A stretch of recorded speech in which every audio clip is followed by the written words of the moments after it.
Salut, et bienvenue sur votre chaîne YouTube, aux frontières du savoir, la chaîne qui vous informe, vous forme, vous divertit. Aujourd'hui, nous allons aborder ensemble un sujet très spécial. Mais bien avant, nous vous invitons à vous abonner à la chaîne pour ne rater aucun de nos numéros sous aucun prétexte. Nous vous invitons aussi à liker, partager et commenter toutes nos vidéos. Cela nous encouragera à produire d'autres vidéos tout en les améliorant. Merci de mettre en application ces demandes. Allez, c'est parti pour le sujet. En Haïti, actuellement, la majorité de la jeunesse évolue dans un environnement privé des repères fondamentaux, presque pas d'école classique, et celles qui fonctionnent encore en dépit de tout sont forcées de fermer leurs portes à chaque instant sous la pression des gangs ou à cause des manifestations prévues ou instantanées. Ou encore à cause de l'instabilité politique. D'autre part, certains élèves sont incapables d'y mettre les pieds par faute de moyens économiques. Une jeunesse qui n'a pas d'espace culturel ni sportif ni de formation sociale, est une jeunesse sans fondation sérieuse. Depuis des années, Haïti n'a presque pas connu une vraie année scolaire, soit 9 mois selon la programmation du ministère de l'Éducation nationale. Les grèves, l'insécurité, la misère et l'instabilité du système éducatif laissent la jeunesse sans instruction solide.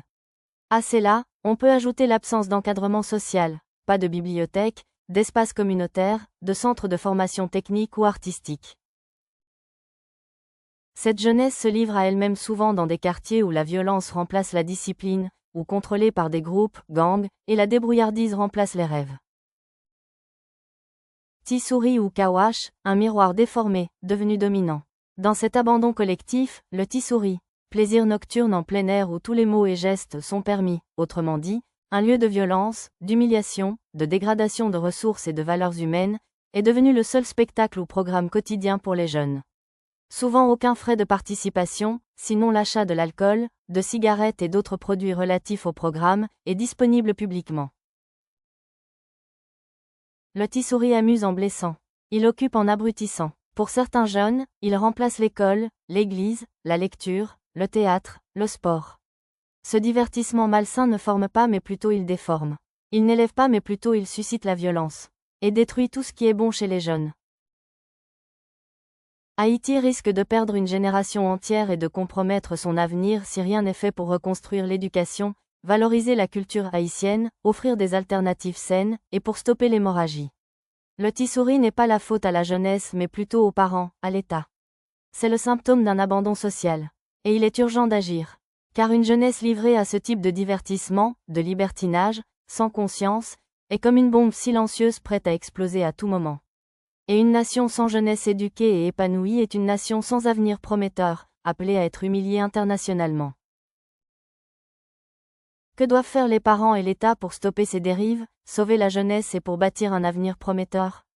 Les parents. Même dans un pays en crise, les parents conservent un pouvoir fondamental et de contrôle, celui de former le cœur et la conscience de leurs enfants. Respect, discipline, honnêteté, solidarité sont des piliers que l'école peut renforcer mais que la maison doit poser. Un enfant qui apprend dès le bas âge à respecter la vie humaine, à réfléchir avant d'agir, à commencer à distinguer le bien du mal, est déjà mieux armé contre les dérives sociales. Les parents doivent surveiller ce que leurs enfants consomment surtout sur les réseaux. Même s'ils ne peuvent pas tout contrôler, une vigilance active, dialogue, avertissement, alternative saine, peut réduire l'impact de tissouri, des contenus malsains, et limiter de mauvaises fréquentations qui peuvent influencer leurs enfants. Lire à la maison, discuter, stimuler l'imagination, valoriser l'intelligence, même sans grands moyens, un foyer peut devenir un centre de formation affective et intellectuelle. Là où il n'y a pas d'école, les parents peuvent se regrouper pour organiser des moments éducatifs, de jeux de groupe, des ateliers manuels, de lecture surtout biblique qui est très enrichissant en thème de moralité, de la crainte de Dieu. L'État. L'État haïtien porte une responsabilité historique dans la dégradation du système éducatif et social. Pour renverser la tendance, il doit agir urgemment sur plusieurs fronts, rétablir les écoles publiques fonctionnelles dans tous les départements.